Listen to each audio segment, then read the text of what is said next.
राधे राधे साथियों, मैं इलेक्ट्रोमोपैथ doctor RB. Goswami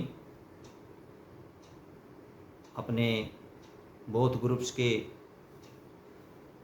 सभी चिकित्सक साथियों का और यूट्यूब पर अपने सभी फॉलोअर्स का हार्दिक अभिनंदन करता हूं। साथियों, पिछले गतांक वीडियो के अंतर्गत हमने डायल्यूशन D3 से D4 कैसे बनाएं, उसके अंतर्गत 3 पार्ट में हमने उस टास्क को पूरा किया है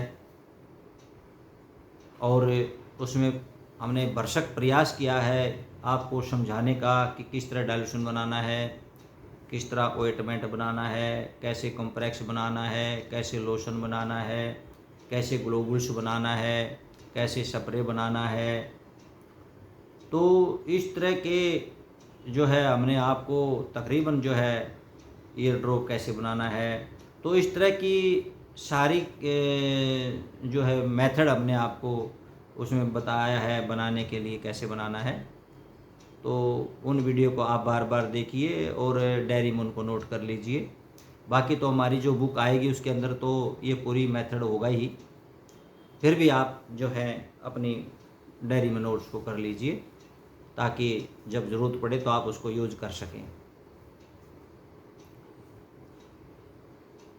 इलेक्ट्रोमोपैथी में प्रैक्टिस ऑफ मेडिसिन के अंतर्गत आज हम एक डिजीज़ पर चर्चा और करेंगे जो बहुत ही कॉमन बीमारी है, जिसका नाम है हाइड्रोसील, यानी कि वृषण में पानी भर जाना, अंडकोश की थैली में पानी भर जाना। साथियों, अंडकोश के आसपास तरल भरी थैली जैसी एक आकृति होती है जो शुरुआत में ऐसा उसके अंदर जो है फील होता है, महसूस होता है कि जो है सूजन आई हुई है वहाँ पर। यह रोग शिशुओं में सामान्य होता है जो छोटे बच्चे होते हैं और 1 साल के अंतर्गत जो ये अपने आप ठीक भी हो जाता है। जो बड़ी उम्र के लोग हैं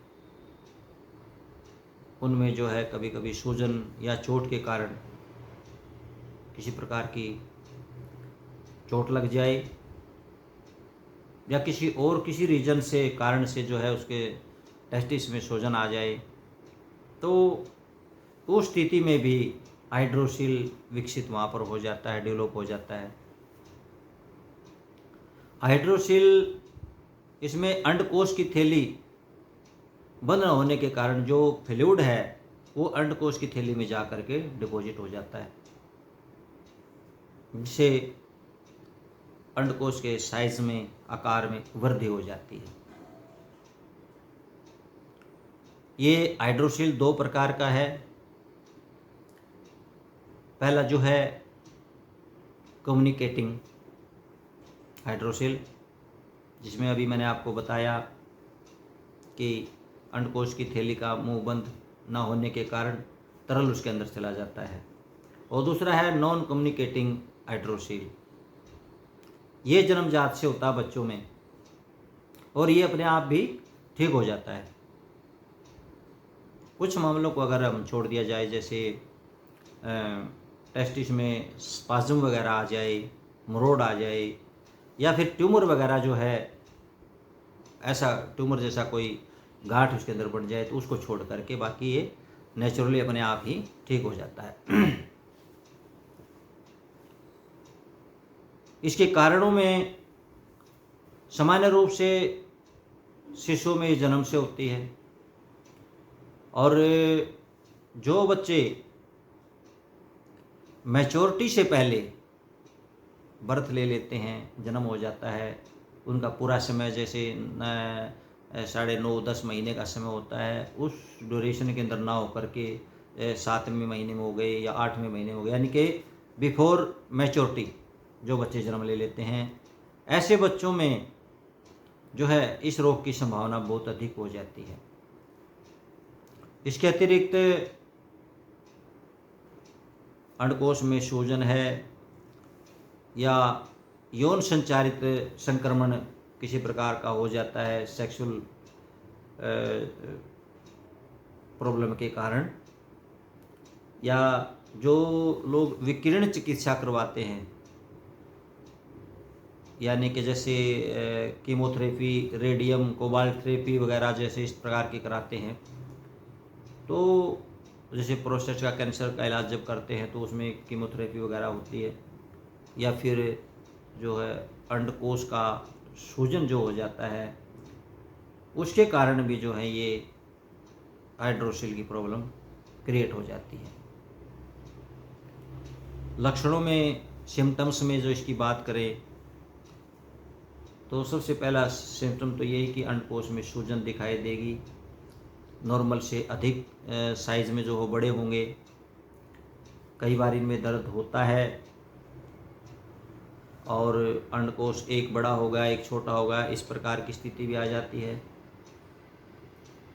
किसी के दोनों अंडकोश जो बड़े हो जाते हैं, सूजन आ जाती है, आराम करते हैं तो सूजन उतर जाती है, फिर काम करते हैं तो फिर उसके बाद में बढ़ जाती है। तो इस प्रकार का है। कुछ लोगों में अलग लक्षण भी होते हैं, जैसे उनको सूजन आ जाती है, उठने बैठने में, चलने फिरने में उनको दर्द होने लगता है। हाइड्रोसिल में सूजन हो जाना या शरीर का अस्वस्थ होना, इसके अतिरिक्त जो उल्टी, दस्त, कब्ज, बुखार, अंडकोश में भारीपन महसूस होना जैसे कोई बोझ लटका हुआ है, इस प्रकार के जो लक्षण हैं वो हाइड्रोसिल के रोगी के होते हैं। सरलता से इसका पता लगाया जा सकता है कि ये हाइड्रोसिल का रोगी है। तो साथियों, यदि उसके उचित खान पान का ध्यान रखते हुए योगासन, प्राणायाम इत्यादि करवाते हुए इसका इलेक्ट्रोहोम्योपैथी में यदि समुचित तरीके से सही मेडिसिन्स का जो सिलेक्शन करके इसका उपचार किया जाए तो काफ़ी सफलता इसके अंदर हमें मिलती है। इलेक्ट्रोहोम्योपैथी में हम क्या चिकित्सा दे सकते हैं हाइड्रोसिल रोग के अंदर? तो पहला तो हमारा है, देखिए साथियों, पॉपुलर कंपोजिशन आप सब जानते हैं, BC BP, BP BC और H2 का फर्स्ट कंपोजिशन हमने दिया है। BP की 20 ड्रॉप, BC की 10 ड्रॉप और फिर H2 की भी 20 ड्रॉप दी हैं। 30 ml के अंतर्गत 10 ड्रॉप QID दिन में 4 बार। तो साथियों देखिए, BP जो है यहाँ पर डाइजेस्टिव सिस्टम को जो है स्ट्रॉन्ग करेगा, मेटाबॉलिक सिस्टम को स्ट्रॉन्ग करेगा। BC है एक पेन किलर के रूप में भी है, एक सेंट्रल नर्वस सिस्टम को जो है मजबूत करेगा, स्ट्रॉन्ग करेगा, उसके रूप में है। H2 है जो बॉडी के अंदर एक्स्ट्रा टॉक्सिन है या फ्लूइड है जमा हो गया है, तो वहाँ पर H2 जो है अपना कार्य करेगी। तो इस प्रकार से 3 मेडिसिन हमने यहाँ से ये ली हैं। इसकी 10-10 बूंद दिन में 4 बार। नेक्स्ट कंपोजिशन हमारा है इसके अंदर C2, विनिरियोवन, GE और ब्लू इलेक्ट्रिसिटी। तो इन सब की जो है साथियों 5-5 ड्रॉप लेनी है 30 ml के अंतर्गत, और 10-10 बूंद जो है 2 घंटे के अंतराल से रोगी को देना है। यहाँ पर हमने C2 इसलिए लिया है कि C2 जो है वो थैलीनुमा रचनाओं की जो सेल्स हैं, टिश्यू हैं, उनके ऊपर इसकी अच्छी पकड़ है, और बॉडी के अंदर जो एक्स्ट्रा फ्लूइड है उसको निकालने में जो है H2 की ये हेल्प करती है। यानी कि फंक्शन और स्ट्रक्चर दोनों पर जो है अच्छा काम इसका है, इसलिए और विनिरियोवन आप जानते हैं कि जो जिद्दी रोग होते हैं, असाध्य रोग होते हैं, जो कठिन साध्य रोग होते हैं, पुराने रोग होते हैं, हेरिडिटरी के रोग होते हैं, या किसी प्रकार का कैंसर के रोग होते हैं, या बॉडी के अंदर एक्स्ट्रा फ्लूइड होगा है उसके अंदर है, तो CNS का हमने जो है विनिरियोवन का इसलिए हमने यहाँ पर प्रयोग किया है। ग्रीन इलेक्ट्रिसिटी आप जानते हैं कि टिश्यू और सेल्स की गलन सड़न को रोकने वाली मेडिसिन है, आगे बढ़ने नहीं देती है, तो ग्रीन इलेक्ट्रिसिटी का हमने यहाँ प्रयोग किया। ब्लू इलेक्ट्रिसिटी है, वो ब्लड की मेडिसिन है, ब्लड का सर्कुलेशन प्रॉपर करती है। जहाँ टिश्यू डैमेज हो चुके हैं वहाँ पर ब्लड के माध्यम से जो है सर्कुलेशन के माध्यम से जो है पोषक तत्व ला करके टिश्यू को पुष्ट करती है, ऑक्सीजन उनको प्रदान करती है, जिससे वहाँ की स्वेलिंग, इंजरी या फिर जो है टिश्यू के अंदर जो है सूजन आ जाती है। तो ऐसे में यहाँ पर हमारी इलेक्ट्रिसिटी बहुत अच्छा काम करती है। इसके साथ साथ में साथियों हम जो है उसको हॉट कंप्रेक्स भी देंगे, हिप बाथ देंगे। यहाँ पर A2, F2, C5, L1, RE और WE का प्रयोग हमने किया है। D3 से हमने जो है 10-10 बूंद लेना है 30 ml के अंतर्गत, और इसमें से 40 बूंद 10 लीटर पानी में डाल करके रोगी को कटी स्नान दे, हिप बाथ जिसको बोलते हैं, हिप बाथ उसको दे। 20 मिनट जो है उस ल्यूके वाटर में उसे नवाए, हल्के गुनगुने पानी में जो है वो पेशेंट बैठे सुबह शाम। तो इस प्रकार से ट्रीटमेंट करने से रोगी जो है उसका खान पान का ध्यान रखने से, उसको सलाह दे करके खान पान में क्या खाना है क्या नहीं, तो इस प्रकार से अगर हम इलेक्ट्रोहोम्योपैथी में चिकित्सा करते हैं तो काफ़ी हमें अच्छे इसके परिणाम मिलते हैं। उम्मीद करता हूँ साथियों आपने आज का जो ये वीडियो लेक्चर है पसंद आएगा।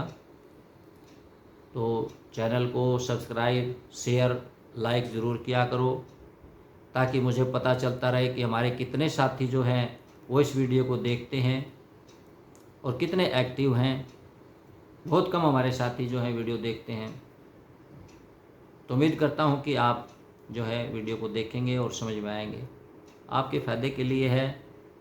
फिर बाद में आप जो है ट्रीटमेंट पूछते हैं। अब जिस रोग का वीडियो लेक्चर हो चुका है उससे रिलेटेड कोई भी अगर आपके पास डिजीज़ है तो आप हमसे ना पूछ करके संबंधित जो है रिलेटेड वीडियो लेक्चर उसको सुने, और उसमें जो जैसे भी मेडिसिन बताया गया है उसके अनुसार जो है वो दवा को लें। तो हमें काफ़ी अच्छे इसमें जो है परिणाम मिल रहे हैं। लगभग 80% हमें जो है ना अच्छे परिणाम इसके अंदर मिल रहे हैं। तो इस प्रकार से साथियों रोगी का इलाज करें। और आज के लिए बस इतना ही। सभी साथियों को राधे राधे।